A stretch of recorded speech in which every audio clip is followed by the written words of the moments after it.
মাদ্রাসা ছাত্রী নুসরাত জাহান রাফি হত্যা মামলার ডেথ রেফারেন্স ও আপিলের রায় নিয়ে জানাতে হাইকোর্ট থেকে সরাসরি যোগ দিচ্ছেন সহকর্মী জুনায়েদ আল হাবিব। জুনায়েদ, রায় ঘোষণা চলছে, সব শেষ কি তথ্য রয়েছে আপনার কাছে এবং বাদী পক্ষ কি আশা করছে জানাবেন।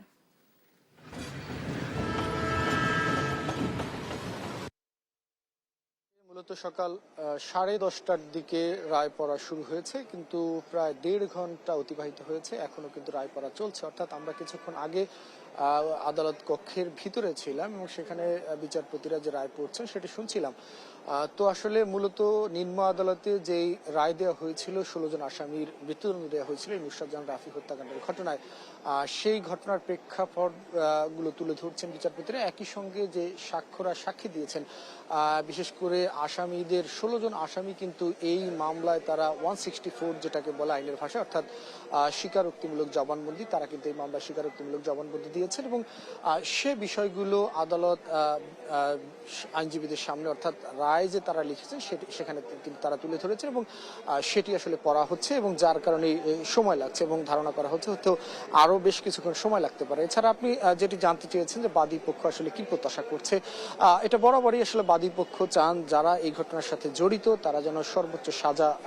পান, সেই দাবি কিন্তু তাদের রয়েছে। একই সঙ্গে গত বৃহস্পতিবার যে রায়ের দিন ধার্য করেছিলেন সেদিন রাষ্ট্রপক্ষের অ্যাটর্নি জেনারেল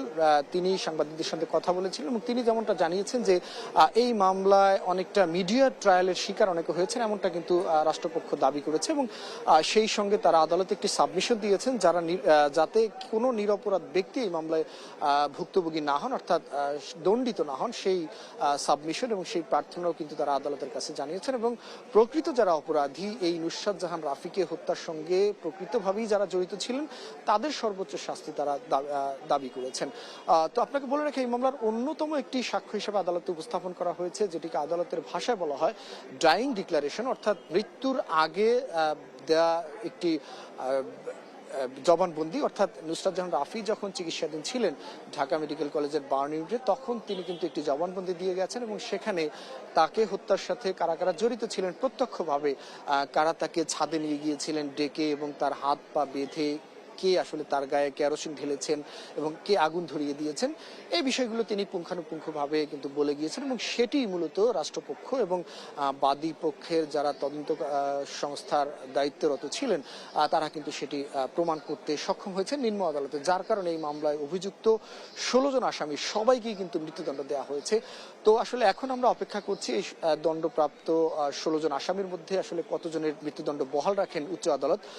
সেটির জন্য আমরা অপেক্ষা করছি, বা এই মামলায় নতুন করে কাউকে খালাস দেওয়া হয় কিনা সেটি হয়তো রায় ঘোষণার পর আমরা আপনাদেরকে বিস্তারিত আরো জানাতে পারবো। তো এই ছিল এখন পর্যন্ত আমার কাছে উচ্চ আদালত থেকে।